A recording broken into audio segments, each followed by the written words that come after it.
अगर आप बिगनर हो और छोटे छोटे प्रॉफिट से खुश नहीं हो, आप चाहते हो कि एक जैकपॉट ट्रेड प्लान करना, जैकपॉट प्रॉफिट बनाना चाहते हो, तो आप बिल्कुल सही जगह पर आए हो। क्योंकि इस वीडियो में मैं आज आपको बताने वाला हूं, जो बिगनर्स होते हैं वो ज्यादातर क्या होता है कि छोटे छोटे प्रॉफिट में हम लोग जो है एग्जिट कर जाते हैं। तो अगर आप बड़े ट्रेड प्लान करना चाहते हो, जैकपॉट ट्रेड प्लान करना चाहते हो, तो ये वीडियो आपके लिए है। लेकिन गाइस, इसके लिए आपको वीडियो में एंड तक बने रहना पड़ेगा। और अगर वीडियो को अभी तक आपने लाइक नहीं किया तो फटाफट से लाइक कर दें। और अगर चैनल पर नए हो तो चैनल को सब्सक्राइब करना ना भूलें और बेल आइकन को भी दबाना ना भूलें, ताकि आगे आने वाली वीडियोस की नोटिफिकेशन आपको मिलते रहें। तो चलिए, मैं हूं किशोर और स्वागत करता हूं आपका मेरे इस YouTube चैनल ट्रेडर किशोर तुरी में। सो गाइस, तो आज जो मैं आपको ट्रिक बताने वाला हूं जिससे कि आपको जैकपॉट प्रॉफिट होने वाला है, लेकिन उसके लिए वीडियो को आप बिल्कुल भी स्किप मत करना गाइस। नहीं तो जो है वो छोटे छोटे जो पॉइंट्स होते हैं वो क्लियर नहीं होने की वजह से फिर आपको उल्टा रिजल्ट देखने को मिल सकता है। इसलिए प्लीज़ मैं रिक्वेस्ट करूंगा कि वीडियो को बिल्कुल भी स्किप मत कीजिएगा। तो जिस ट्रिक के बारे में मैं आपको बताने वाला हूं वो है ट्रेलिंग स्टॉप लॉस। अरे जरा रुकिए, अगर आप सोच रहे हो कि ये हमें पहले से ही पता है, तो मैं बता देना चाहता हूं कि अभी तक आपने जो ट्रेलिंग स्टॉप लॉस सीखा है वो उस तरह से काम नहीं करता जैसा मैं बताने वाला हूं। एक्चुअली गाइस, ट्रेलिंग को लॉजिकली कैसे लगाना है आज वो आप सीखने वाले हैं, जिसका नाम ही लॉजिकल ट्रेलिंग एसएल है। और अगर जैकपॉट प्रॉफिट लेना है मार्केट से तो please I request you guys, video को ध्यान से देखें, क्योंकि इसी स्ट्रैटेजी से मैं प्रॉफिटेबल बना हूं। और गाइस, मैं आपको चार्ट पर भी दिखाऊंगा कि एक्चुअली में एसएल को कैसे सेट करना है। मान लीजिए कि आपने इस जगह पर ट्रेड लिया, क्योंकि आपने देखा कि ये एक सपोर्ट एरिया है और मार्केट जो है यहाँ से बाउंस हो सकता है। तो आपने कंफर्मेशन के लिए अगली कैंडल का वेट किया, जहाँ भी आपको कंफर्मेशन मिल जाता है तो यहाँ कहीं पे भी आपकी एंट्री होती है और आपका एसएल यहाँ इस कैंडल के नीचे है और मार्केट जो है आपके डायरेक्शन में मूव हो जाता है। तो मान लीजिए आपका 10 पॉइंट का एसएल है एंड ऑब्वियसली हमारा जो टारगेट होगा वो 1:2 का होगा। लेकिन गाइस, हमें ये भी ध्यान देना है कि जहाँ से जो है मार्केट जो मूव कर गया, तो क्या ऊपर में कहीं कोई रेजिस्टेंस एरिया तो नहीं है। तो अगर कोई रेजिस्टेंस एरिया है तो पहला तो टारगेट हमारा वहाँ तक का होना होगा, ये सबसे पहले हमें नोटिस करना है। तो मान लीजिए कि इस जगह पर मैंने एक लाइन ड्रॉ करके रखा है, क्योंकि मुझे लगा था कि एक छोटा सा रेजिस्टेंस है, तो शायद अगर इसे मार्केट ब्रेक करके निकले तो अच्छा खासा मोमेंटम हमें मिल सकता है। तो जैसा कि आप देख सकते हो, उसकी अगली कैंडल जो है वो इस लाइन को टच करके थोड़ा सा रिजेक्शन लेती है। उसके बाद जो अगली कैंडल है वो जो है वो रेड कैंडल बनती है और एक बड़ी सी कैंडल बनती है जो बहुत ही उस कैंडल के नीचे तक का आ जाती है, यानी कि हमारे बाइंग प्राइस के पास तक वो जो कैंडल है वो आ जाती है।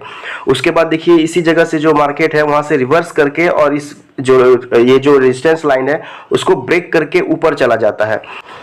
उसके बाद हमें एक रिटेस्ट देखने को मिलता है। उसके बाद एक बड़ी रेड कैंडल बनती है जो कि इतनी नीचे आती है कि बहुत लोगों का एसएल जो है वो खाने के लिए आती है। उसके बाद देखिए, तो हमें क्या प्लान करना है कि ये जब यहाँ मार्केट जो है यहाँ से ब्रेकआउट जब होता है तो हमारा जो एसएल है उसे हमें कहीं इस कैंडल के आसपास में, इस स्विंग के आसपास लेके आना था, ताकि हमें जो है आगे मिल सके। तो यहाँ पर क्या है कि लगभग हमें बाइंग प्राइस के आसपास में हमारा जो एसएल है यहाँ पर हम लेके आएंगे। और उसके बाद देखिए, अगर आप ऐसा करते हो तो हमारा जो रिस्क है वो बिल्कुल ही मैनेज हो जाता है। अगर यहाँ से अगर मार्केट नीचे जाता तो हमारा जो एसएल था वो बाइंग प्राइस के आसपास हमने लेके आ गया था। तो इससे क्या होता है कि हमारा जो लॉस है वो बहुत ही कम होता, या हो सकता है कि हमारा लॉस ना भी होता। उसके बाद देखिए कि यहाँ से फिर वापस से जो रेड कैंडल है उसने रिजेक्शन लिया और इसी लाइन के ऊपर में सपोर्ट लेकर के देखिए कितना अच्छा मूव कर गया है। और लगभग इस यहाँ पर एक और रेजिस्टेंस एरिया है, इस जगह पर आकर के मार्केट जो है वो थोड़ा सा होल्ड करता है। तो या तो हमें अच्छा खासा रिजल्ट मिल चुका है, यानी कि हमें 1:2 हो चुका है हमारा जो रिस्क रिवॉर्ड था। उसके बाद क्या है कि यहाँ पर हम चाहे तो यहाँ पर प्रॉफिट को बुक कर सकते थे, लेकिन हमें क्या था कि हमें थोड़ा और जैकपॉट ट्रेड प्लान करना था। तो हम क्या करते हैं कि अब ये जो ये जो यहाँ पर ये जो लाइन दिख रहा है हमें, जो छोटा सा रेजिस्टेंस एरिया है, इस स्विंग के पास में हमें अपने एसएल को लेकर के आ जाना चाहिए था। उसके बाद देखिए यहाँ पर रेजिस्टेंस के पास से थोड़ा सा रिजेक्शन लिया है, तो अगर हम यहाँ कहीं भी चाहे तो बुक कर सकते थे, या फिर इस बड़ी ग्रीन कैंडल के नीचे अपना जो एसएल को वहाँ पर लगा सकते थे। लेकिन अगर हम यहाँ अपना एसएल लगाते तो ऑलरेडी हमें तो प्रॉफिट हो ही चुका था।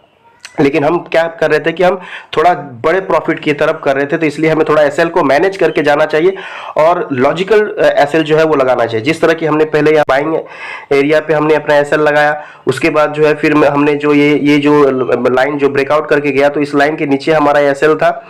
उसके बाद हमने अच्छा खासा रैली पकड़ा, और अब क्या है कि यहाँ से या तो हमें प्रॉफिट बुक करके निकल जाना है, या तो हमें और लंबा वेट करना है। तो अगर हमें वेट करना है तो हमें अपना एसएल जो अभी तक यहीं पे लगा करके रखना है, इसी रेजिस्टेंस लाइन के, इसी सपोर्ट लाइन के पास में, ताकि हो सके अगर यहाँ से मार्केट में अगर कुछ मूव मिलता है, अगर कुछ पॉजिटिव कैंडलस्टिक पैटर्न दिखता है कोई, ताकि जिससे हमें कंफर्मेशन हो सके कि यहाँ से मार्केट जो है वो और ऊपर जा सकता है।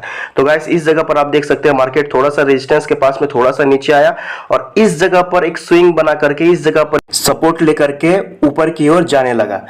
तो अब जैसे कि हमने यहाँ पर नोटिस किया कि यहाँ से जो है मार्केट वो है थोड़ा सा ऊपर की ओर बढ़ना शुरू हो गया। तो हमारा जो एसएल है, अब हमें क्या करना है कि इस स्विंग के नीचे हमें जो है अपने एसएल को लगा देना है, ताकि अगर मार्केट वहां से अगर नीचे आता है तो हम ऑलरेडी प्रॉफिट में है, हम प्रॉफिट लेकर के मार्केट से बाहर निकल जाएंगे। और अगर ऊपर चला जाता है तो हमें और भी अच्छा खासा प्रॉफिट देखने को मिल सकता है। जैसा कि आप देख सकते हो गाइस, यहाँ से मार्केट ऊपर गया और वापस यहाँ पर एक बड़ी सी कैंडल बना करके एक जबरदस्त जैकपॉट ट्रेड बना और जैकपॉट प्रॉफिट मिला। तो गाइस उम्मीद करता हूँ आपको समझ में आ गया होगा कि ट्रेलिंग स्टॉप लॉस को यूज करके हम किस तरह से जो छोटी प्रॉफिट की जगह पर बड़े प्रॉफिट को प्लान कर सकते हैं। और इसमें क्या होता है कि अगर मार्केट आपके डायरेक्शन में मूव करता है तो आपका जो रिस्क रहता है वो बिल्कुल ही मैनेज हो जाता है, क्योंकि जैसे ही मार्केट आपका मूव करता है, आपका जैसे कि 1:1 या 1:2 के आसपास जाते ही आप अपने जो एसएल है उसको बाइंग प्राइस के आसपास लेके आ जाए। लेकिन आपको ये भी देखना होगा, नोटिस करना होगा कि आपकी जो एसएल है वो कहीं एक स्विंग के आसपास में होना चाहिए, ताकि वो एक लॉजिकल एसएल होता है। और अगर आप एग्रेसिव एसएल को लगाते हैं तो मान लीजिए कि आप जैसे मार्केट मूव कर गया कुछ पॉइंट, तो आप उसके आसपास में 2-4 पॉइंट अगर नीचे लगाते हैं एसएल, तो ज़्यादातर चांसेस होते हैं कि आपका एसएल जो है वो हिट हो जाए और आपको छोटे प्रॉफिट के साथ ही बाहर निकलना पड़ जाए। लेकिन जैसा कि हमें जो है वो बड़े ट्रेड प्लान करना है, तो हम इस तरह के टेक्निक को, इस तरह की स्ट्रैटेजी को यूज करके अगर मार्केट में ट्रेड लेंगे गाइस, तो मैं दावे के साथ कह सकता हूं कि आपको 4-5 ट्रेड में से कम 2 ट्रेड तो जरूर ही जैकपॉट मिलेंगे।